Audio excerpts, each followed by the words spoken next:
pada hari ini, hari Kamis, tanggal 19 Oktober 2023 adalah hari pertama pendaftaran bakal pasangan calon presiden wakil presiden untuk pemilu 2024. Sebagaimana dijadwalkan, kegiatan pendaftaran bakal pasangan calon presiden wakil presiden itu dilakukan mulai tanggal 19 Oktober sampai 25 Oktober tahun 2023 ini. Dan sama-sama kita menyaksikan pada hari ini sudah ada dua gabungan partai politik yang mendaftarkan dua pasangan bakal pasangan calon presiden wakil presiden. Pada kesempatan pertama tadi gabungan partai politik Partai Nasdem, kemudian PKB dan PKS itu mendaftarkan pasangan Mas Anies Baswedan dan Mas Muhaimin Iskandar. Kemudian kesempatan yang kedua gabungan partai politik PDI Perjuangan, kemudian P3, Hanura dan Perindo hadir mendaftarkan bakal pasangan calon Mas Ganjar Pranowo dan Pak Mahfud MD. Nah, sebagaimana kita jadwalkan berdasarkan pembicaraan rapat antara KPU dengan tim pemeriksa kesehatan di RSUD Gatot Subroto, bagi pasangan calon yang bakal pasangan calon yang mendaftarkan kesempatan pertama itu akan dilakukan pemeriksaan kesehatan di RSPAD pada hari Sabtu tanggal 21 Oktober 2023. Kemudian bakal pasangan calon yang tadi hadir pada kesempatan kedua akan dilakukan pemeriksaan kesehatan pada hari Ahad tanggal 22 Oktober tahun 2023. Dan apa saja yang akan diperiksa, kemudian metode pemeriksaannya bagaimana, dan juga tim pemeriksanya siapa, keahliannya apa, sudah dirumuskan bersama-sama oleh tim pemeriksa di RSPAD Gatot Subroto. Yang intinya nanti kesimpulannya, karena istilah yang digunakan di undang-undang adalah pemeriksaan kesehatan itu untuk mendapatkan hasil apakah seseorang itu mampu atau tidak mampu untuk menjalankan tugas sebagai presiden maupun tugas sebagai wakil presiden dalam satu periode ke depan. Dan itu nanti akan digunakan sebagai salah satu dokumen persyaratan dalam pendaftaran bakal calon presiden wakil presiden pemilu 2024. Artinya tadi dokumen kedua pasangan calon itu sudah dinyatakan lengkap ya? Ya, jadi untuk pendaftaran bakal pasangan calon, kriteria atau kategori yang digunakan oleh KPU adalah lengkap atau tidak lengkap dokumen persyaratan. Sehingga karena mekanisme pendaftaran bakal calon ini kan gabungan partai politik sudah mengunggah ya dokumen persyaratan melalui SILON, Sistem Informasi Pencalonan Presiden Wakil Presiden. Sehingga walaupun katakanlah ada yang membawa dokumen hard copy, ketika hadir sesungguhnya kami sudah mengetahui di bagian awal karena sudah diunggah melalui SILON, sehingga kami sudah bisa menyatakan bahwa bakal pasangan calon yang didaftarkan hari ini itu dokumen persyaratan sudah lengkap. Nah, selanjutnya nanti akan dilakukan verifikasi administrasi atau penelitian administrasi. Kalau di bagian itu kategori yang digunakan adalah apakah dokumen persyaratan itu benar dan sah. Jadi benar itu artinya memang dokumen itu benar, dan sah itu dokumen itu dibuat atau dibentuk oleh lembaga yang punya otoritas untuk menerbitkan dokumen tersebut. Hasil verifikasinya akan diumumkan kapan, Mas Hasim? Pemeriksaannya itu mulai dari pagi ya, karena kan harus ada ngambil air seni, mengambil darah, itu juga ada prosedur, harus puasa dengan durasi pengertian waktu ya.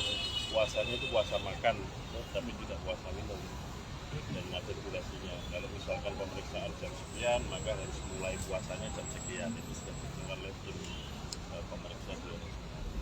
Untuk kesehatan jika ada misalkan kandidat yang tidak memenuhi kriteria itu akan diberikan kesempatan kedua nggak? Misalkan intensinya saat pemeriksaan tinggi atau seperti apa?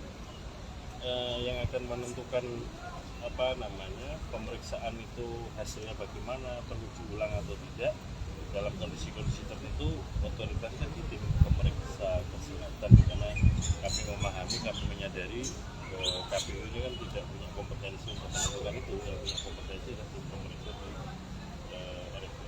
Dalam pemeriksaan itu juga apakah ada tes psikologi dan kesehatan mental juga? Iya betul, jadi sehat jasmani rohani. Jadi instrumen-instrumen juga untuk memeriksa dengan berbagai indikator maupun metode-metode tertentu yang sudah ditentukan untuk mengetahui seseorang itu secara jasmani maupun rohani itu mampu menjalankan tugas sebagai presiden dan wakil presiden untuk satu Indonesia.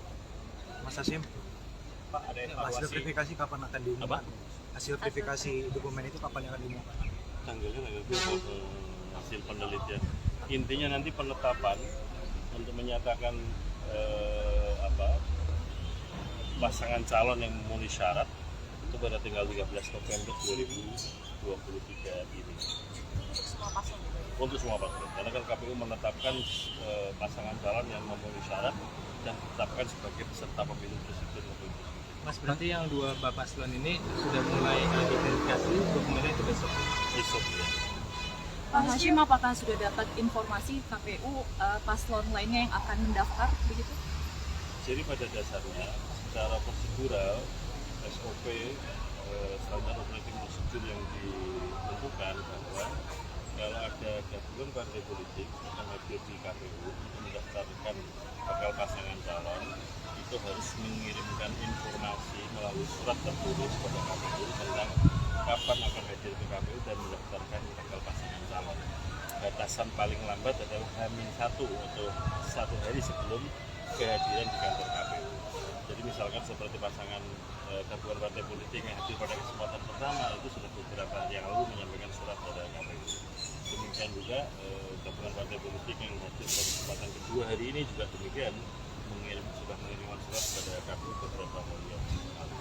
Sehingga kalau KPU ditanya kapan KPU mengetahui gabungan partai politik akan hadir mendaftarkan bakal pasangan calon, itu baru bisa diketahui paling lambat hanya 1 atau sehari sebelum kehadiran partai politik atau gabungan partai politik. Besok kosong Pak Prabowo udah bersurat, Mas. Sampai dengan saat saya bicara di sini ini, kami belum mendapatkan informasi tentang gabungan partai politik yang akan hadir mendaftarkan bakal pasangan calon presiden. Soal revisi KPU berdasarkan putusan MK, kalau boleh tahu perkembangannya bagaimana?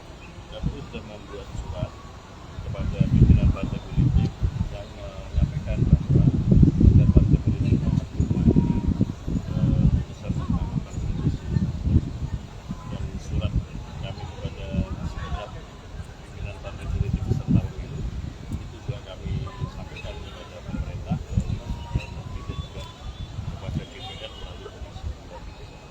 Berarti konsultasinya seperti yang tadi katakan bagi reses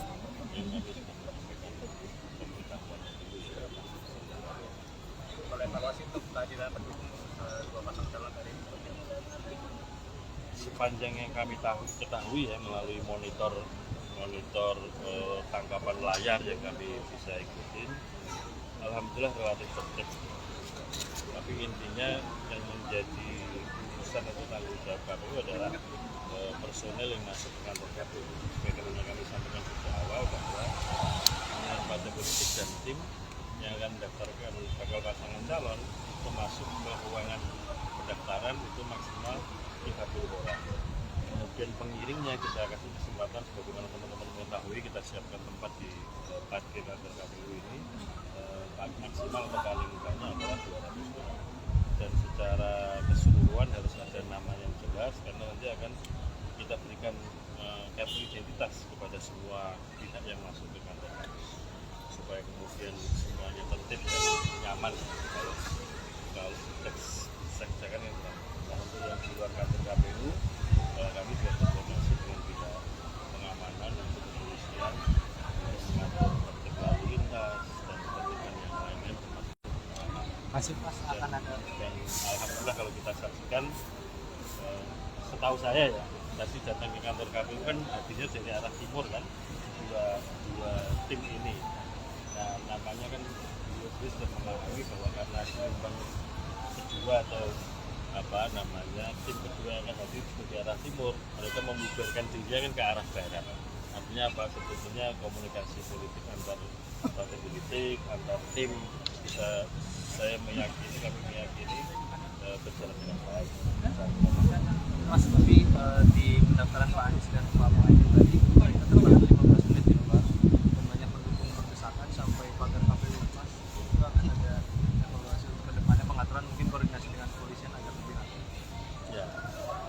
kami memakluminya atau memahaminya begini, pendaftaran capres cawapres itu kan cuma 5 tahun sekali ya. Jadi kadang-kadang kegembiraan keriang gembiraan masyarakat itu kan nggak bisa kita bendung ya. Dan saya kira bukan soal anarkis ya, namanya banyak orang dorong-dorongan, desak-desakan kan, kalau ada sesuatu yang kemudian terdorong pagernya lepas yang wajar-wajar. Yang penting kami mengetahui tidak ada yang punya niat jelek, tidak ada yang punya niat tidak baik untuk melakukan itu, karena ini semata-mata karena sama-sama merayakan kegembiraan dalam menyambut pasangan calon masing-masing didaftarkan di kantor. Mas, tapi kalau untuk kendaraan sendiri memang boleh masuk sampai ke depan ruang tunggu gitu Mas? Betul, jadi di ruang lapangan parkir kantor KPU ini sejak awal sudah dikomunikasikan dengan pihak pimpinan partai politik maupun LO dan kepolisian bahwa yang diperbolehkan masuk ke kantor KPU adalah kendaraan yang ditumpangi atau dikendarai oleh yang tepat itu ditumpangi ya, yang dikendarai kan supirnya, ditumpangi oleh pimpinan partai politik yang akan mendaftarkan pasangan calon dan juga yang ditumpangi oleh bakal pasangan calon yang didaftarkan. Faktanya kemudian bakal pasangan calon untuk masuk ke sini jalan kaki itu urusan lain ya, atau fakta lain, tapi intinya kami fasilitasi kendaraan yang boleh masuk atau diperbolehkan masuk sampai ke dalam pagar parkir KPU itu adalah yang dinaiki atau ditumpangi oleh pimpinan partai politik maupun bakal pasangan calon.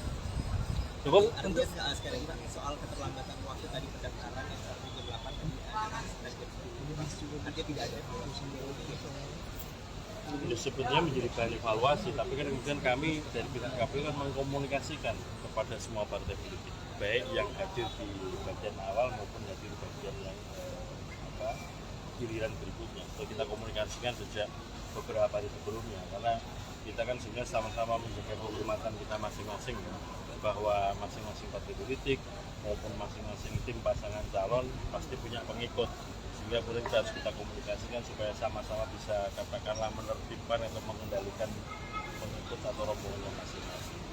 Hasilnya masuk tuh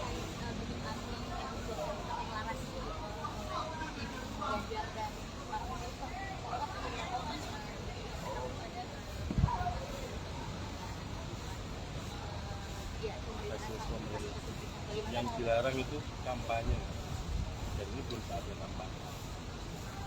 Jadi kalau itu kan di luar otoritas KPU, misalnya itu masuk ke ruang untuk masuk seksual atau apa, bahwa menggunakan fasilitas pemerintah konfirmasi kepada para pelakunya apakah sudah ada pembicaraan dengan penanggung jawab. masih untuk kendaraan yang masuk tuh boleh apa aja? Termasuk dengan bus tadi boleh masuk ya? Boleh apa aja, sepanjang itu memenuhi pintu masuk KPU. Maksudnya terkait verifikasi ini nantinya bakal tetap memanfaatkan silon gitu? Iya. Oh iya mas, silon, dan juga kalau ada dokumen hard copy kan juga bisa menjadi pembanding. Oh iya mas, rekaman di dalam. Untuk aksesnya nanti mas bagaimana? Apakah juga akan Iya, akan dibuka, akan dipublikasikan kalau proses-prosesnya sudah selesai. Kalau sedang dalam proses itu kan belum bisa dipublikasikan. Pada Bawaslu diberikan akses sama tetap diberikan akses untuk akses silon untuk pendaftaran calon bakal pasangan calon presiden. Mas, soal Bawaslu tadi di dalam kelihatannya Bawaslu ada di baris terakhir gitu setelah itu memang pengaturan seperti itu atau gimana? Karena berbeda dengan waktu Pak Anies itu. Oh enggak kan, tempat duduk atau kursi disediakan. Soal mau milih di tempat kursi yang mana kan tersilakan. Cukup? Makasih Mas Makasih Pak Hashim.